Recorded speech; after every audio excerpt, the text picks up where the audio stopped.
Amin Tuhan.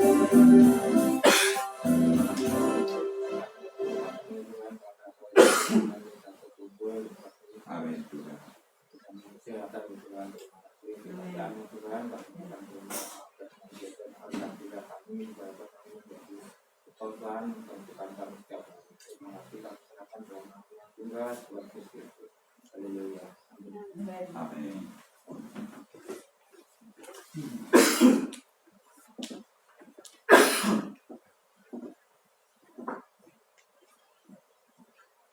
Ya, baik, puji Tuhan. Selamat pagi bagi kita semua yang hadir pada pagi hari ini. Ya, Tuhan sangat baik kepada kita. Dia sangat mengasihi kita semua. Dia tidak pernah meninggalkan kita, anak-anaknya. Puji Tuhan, ya. Nah, kita ada beberapa orang yang sakit. Bu Murni sakit, Bu Parman sakit gula, ya, sempat mau alfal, ya, sampai 25 bulannya, ya, yang di beratan. Pak Agus juga sakit. Nah, dari malam sudah saya kunjungi, kita kasih berkat dari gereja, ya, sedikit padanya, kita doakan supaya mereka sembuh. Ya, tentu juga kita yang sehat ini harus memiliki kewajiban supaya kita menjaga tubuh kita, amin, ya, supaya kita sehat, ya, makan dengan pola yang teratur, ya, istirahat, ya, supaya tubuh kita sehat. Kalau tubuh kita sehat, kita bisa, ya, bebas melayani Tuhan, bergerak, ya, bekerja untuk, ya, melayani Tuhan. Tapi kalau kita sakit, kita tidak bisa berbuat apa-apa, justru kita menjadi beban buat orang lain, kan? Justru kita menjadi beban. Jadi, ya, kalau kita sudah sepuh gini, saya kira jangan suka manis-manis lagi, atau kalau pagi minum manis, tidak masalah. Kalau malam harus makan, jangan. Karena kan malam itu kan kita kan sudah istirahat, ya. Kalau pagi kita minum manis, itu kan tenaga sepanjang hari kita bekerja. Ya, tidak masalah. Ya, karena saya lihat kalau sudah kena gula, wah, repot juga jaganya, ya, kadang naik, kadang turun. Jadi Bu Parman itu sampai 500 loh gulanya. Nah, kemarin ya drop sampai 25 katanya. Wah, gawat. Ya, jadi repot juga jaganya. Jadi lebih baiklah. Gimana? Iya. Makanya kalau gula itu harus punya tes ini. Jadi kalau drop dia minum teh manis, tapi kalau dia naik dia minum air. Iya. Kalau naik itu terus naik, Enggak, turun ke bisa turun. Makanya tiap hari harus punya cek darah terus seperti itu. Iya, jadi memang serba sulit, ya kan? Jadi kita menjaga, ya toh. Iya, sekarang beliau ada di Wonogiri, Jatisrono, ya, opname di sana. Ya, Bu Parman. Jangan tempe itu apa ya? Ya, yang bubur itu lah Pak. bubur. Ya, Dulu gemuk Pak, sekarang kurus ya. Yang jualan tempe Murni. Ya, Murni itu menurut saya kekurangan minum sebenarnya, ya, kurang minum, sehingga ada pengentalan darah, ya. Kita sudah bilangi supaya, ya, banyak minum, juga jangan malas bergerak, ya kan? Ya, malas bergerak. Ya, harus banyak minum, ya, untuk mengganti air yang hilang dari tubuh kita, ya kan? Nah, jadi di dalam tubuh kita ini ada, ya, namanya darah. Darah itu 95% air. Juga otak kita ini, yang di kepala ini 95% air. Jadi kalau Bapak Ibu misalkan beli ayam, pukul kepalanya, itu otaknya kan lembek-lembek itu kan? Kan itu kan cairan itu. Nah, jadi sama juga dengan kita ini. Seperti itu. Jadi kalau nggak ada air ke sana masuk, dikirim oleh darah, wah, gawat kita. Ya, jadi harus, ya, kita betul-betul banyak minum air putih. Ya, banyak minum air putih supaya, ya peredaran darah kita lancar, terutama ke seluruh tubuh kita, ya kan, otak kita, ya ke otak kita. Nah, sehingga saraf kita bisa normal. Ya, usahakan banyak minum air putih karena kita tidak berkeringat aja dalam tubuh kita kehilangan air, ya kan? Melalui angin seperti ini kan bisa hilang, ya kan? Nah, kalau kita jemur pakaian tidak usah kena panas matahari bisa kering tidak kira-kira? Bisa kan? Karena kena angin aja. Seperti kita kan tidak kena, cuma di situ aja kan kering, satu malam kering itu. Sama juga dengan tubuh kita ini. Nah, belum lagi air seni, belum lagi BAB, belum lagi air ludah, ya kan? Belum lagi keringat. Jadi kalau itu kita tidak ganti dengan air putih, itulah namanya menimbulkan penyakit. Ya, menimbulkan penyakit. Jadi harus kita banyak minum air putih supaya kita sehat. Lebih baik kita mencegah daripada mengobati. Amin. Kita mencegah daripada mengobati. Sehingga kalau kita sehat, kita bisa bekerja, beraktivitas, melayani Tuhan. Baik, puji Tuhan. Kita akan mendengarkan firman Tuhan di dalam Mazmur pasal 46.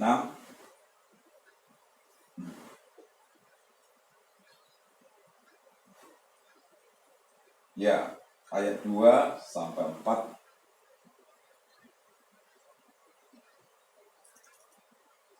Bisa ditampilkan.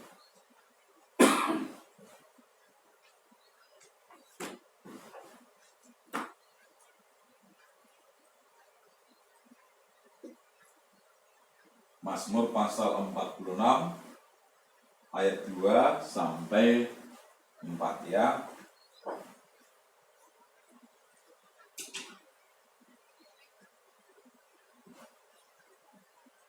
Saya memberi tema firman Tuhan, mampu bertahan di tengah badai yang bergelora. Itu temannya ya. Kita baca sama-sama 2-3 ya.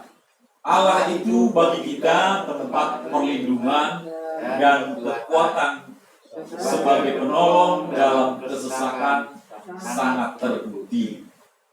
Sebab itu kita tidak akan takut sekalipun bumi berubah, sekalipun gunung-gunung goncang di dalam laut, sekalipun ribut dan berbuih airnya, sekalipun gunung-gunung goyang oleh guyurannya.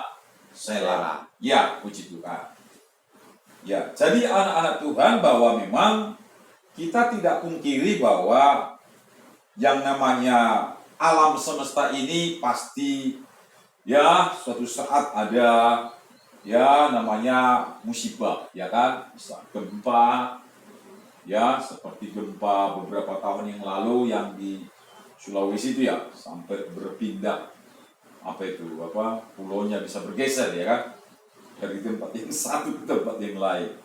Ya, dulu ada pendeta gereja kita di sini, lalu dia pindah ke sana. Ya, saya telepon, bagaimana bro, apakah sehat? Oh ya, saya jauh dari sana katanya. Tapi puji Tuhan, saya kunjungi di sana, saudara-saudara kita yang Kristen selamat semua katanya. Jadi tidak ada yang kena musibah itu. Jadi yang kena itu justru orang-orang yang tidak percaya katanya ya waktu itu. Nah, jadi itu ladang bisa bergeser di tempat yang satu, rumah bisa bergeser, ya bisa ambles. Nah, jadi persis seperti firman Tuhan kan. Nah, iya, bisa bergeser, bisa ambles pun. Jadi seperti rumah ini bisa berpindah ke Tanjung Anom. Waduh, itu gawat itu kan, menakutkan itu. Nah, bisa bergerak tanahnya seperti daerah Sumatera Barat, Jawa Barat ya, Jawa Barat, Sumedang itu kan daerah tanah bergerak. Nah, saudara. Jadi seperti firman Tuhan katakan bahwa memang ya bisa terjadi seperti itu. Nah, tetapi bagi kita anak Tuhan, ya firman Tuhan jelas ya memberikan kekuatan kepada kita. memberikan pengharapan kepada kita. Amin. Firman Tuhan memberikan kekuatan pengharapan. Sebab kalau nggak ada harapan, wah, pupuslah hidup kita ini kan. Orang nggak ada harapan itu, yang gak punya harapan itu adalah orang yang sangat bahaya sekali. Celaka hidupnya orang yang nggak punya pengharapan. Kita punya pengharapan. Apa pengharapannya? Bisa dikatakan bahwa Tuhan kita itu adalah penolong. Dalam Mazmur pasal 46 tadi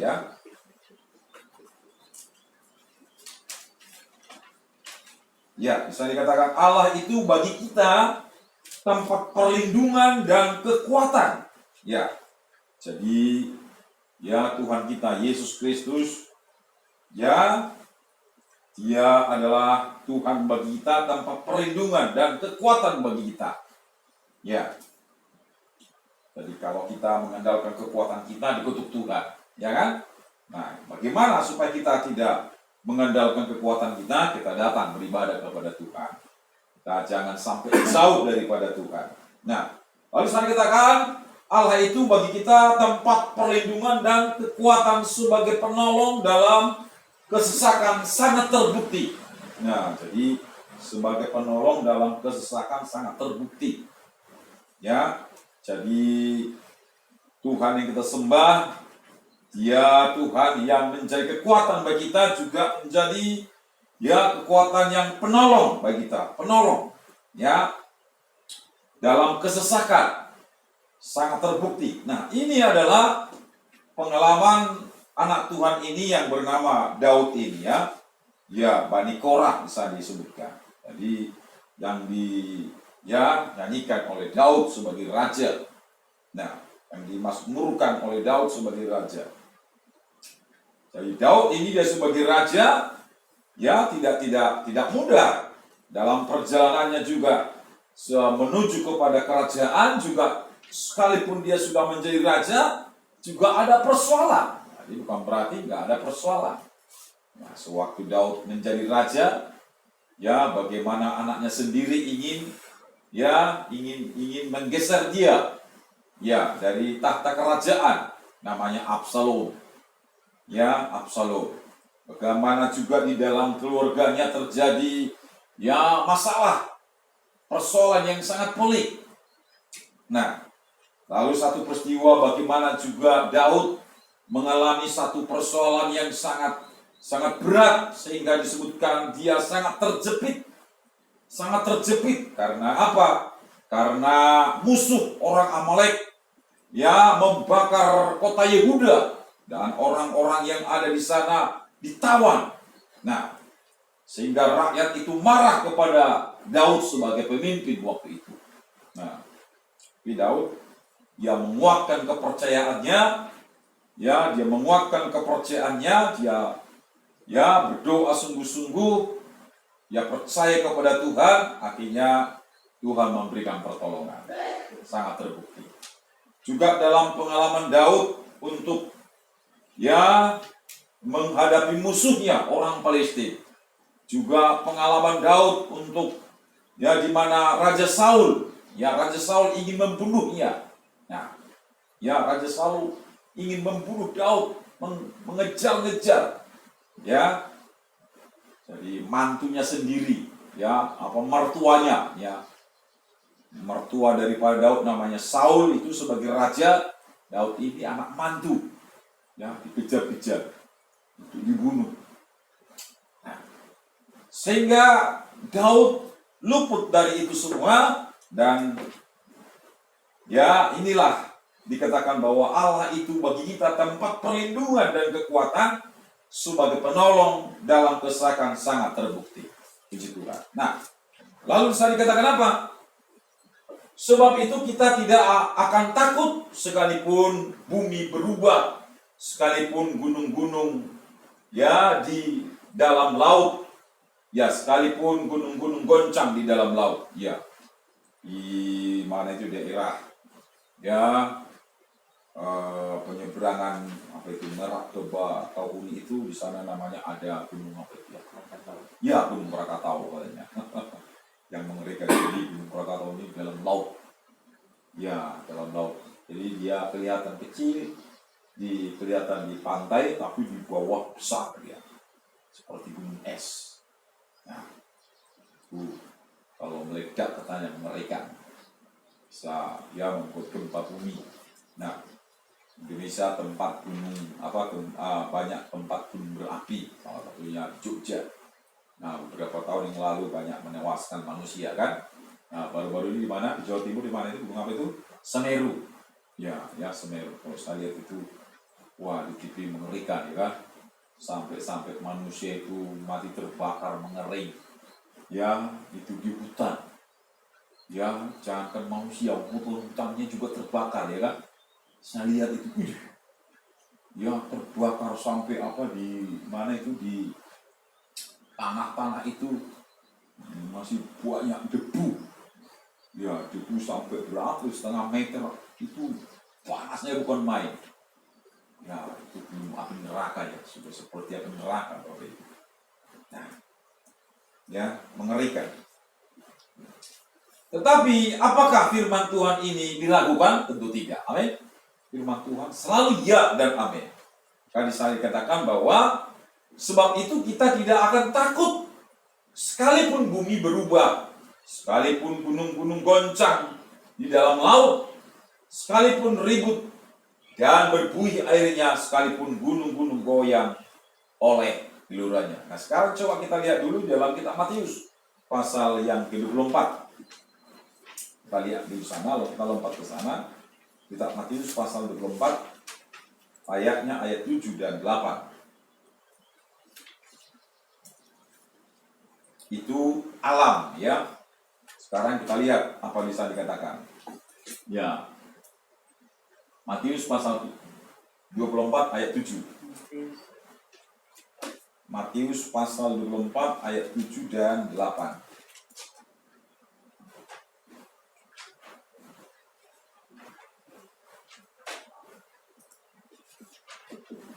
Ya, ayat 7 dan 8, Ibu bisa ya kita baca ya.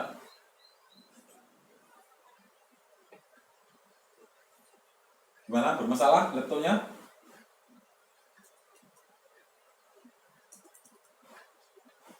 Wah, bermasalah itu laptopnya. Gak bisa? Ya, saya baca firman Tuhan begini. Dalam kitab Matius pasal 24 ayat yang ke-7. Sebab bangsa akan bangkit melawan bangsa dan kerajaan melawan kerajaan.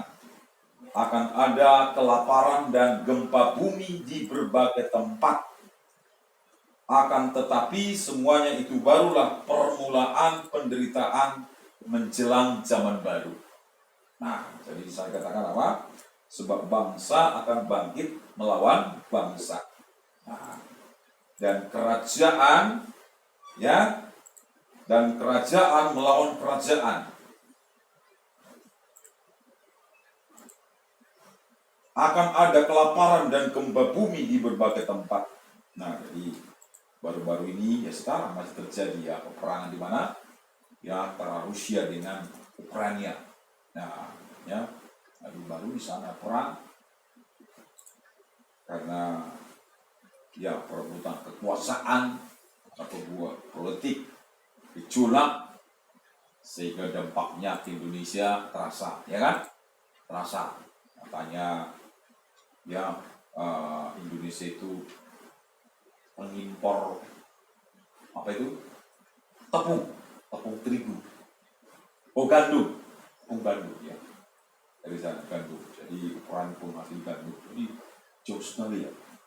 Nah, sebenarnya Indonesia itu punya banyak lumbung pangan, ada pohonnya, ada ketelannya ya kan. Nah, sebenarnya Indonesia kalau dikelola dengan baik sebenarnya enggak ya masih mumpuni ya kan. Nah, tapi inilah yang terjadi. Itu baru ya satu bangsa dengan bangsa, belum lagi bangsa-bangsa lain. Kalau sudah bergejolak. Nah, jadi akan terjadi apa? Ya disebutkan kelaparan. Ya, akan terjadi kelaparan dan gempa bumi di berbagai tempat. Wah, ini mengerikan. Jadi ada gempa bumi di berbagai tempat. Jadi kalau terjadi gempa bumi, waduh, ini juga ya tidak ada teknologi yang bisa mengatasi ini kan. Nggak ada teknologi secanggih apapun yang bisa mengatasi namanya gempa bumi. Nah, ayat 8 bisa dikatakan apa? Akan tetapi semuanya itu barulah permulaan penderitaan menjelang zaman baru. Jadi itu barulah permulaan katanya di ini firman Tuhan. Nah, tetapi apakah firman Tuhan kita ragukan? Tentu tidak. Sebab firman Tuhan katakan, Raja Daud berkata bahwa Allah itu bagi kita sebagai tempat penolong, ya, dalam kesesakan sangat terbukti. Amin. Terbukti.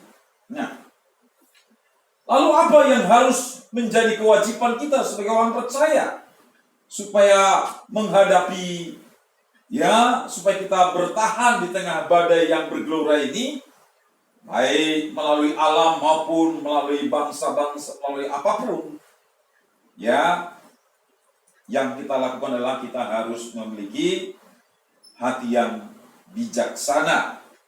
Ya, coba kita lihat dulu Mazmur pasal 90 ayat 19 ayat 12. Mazmur pasal 90 ayat 12. Ya, sama-sama kita baca. Ya, saya dikatakan apa? 2, 3 ya. Ajarlah kami menghitung hari-hari kami sedemikian, sehingga kami beroleh hati yang bijaksana. Nah, jadi kita harus bijak. Amin. Harus bijaksana. Ya. Harus bijaksana. Sekarang kita lihat di dalam Efesus pasal yang ke-5 ayat 15 sampai 17. Ya. Efesus pasal yang ke-5.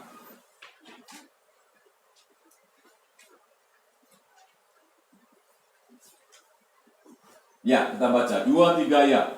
Karena itu perhatikanlah dengan seksama bagaimana kamu hidup. Janganlah seperti orang bebal, tetapi seperti orang arif. Nah, firman Tuhan katakan sama seperti dalam Mazmur pasal yang ke-90 ayat 12, supaya kita menjadi orang yang bijaksana. Saya katakan supaya kita menjadi orang arif, jangan seperti orang bebal. Ya, jangan seperti orang bebal.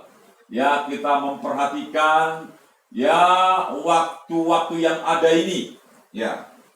Coba dilanjut lagi ayat 16. Ayat 16.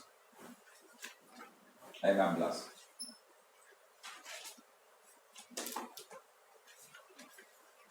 Ya, dari Efesus pasal 5 ayat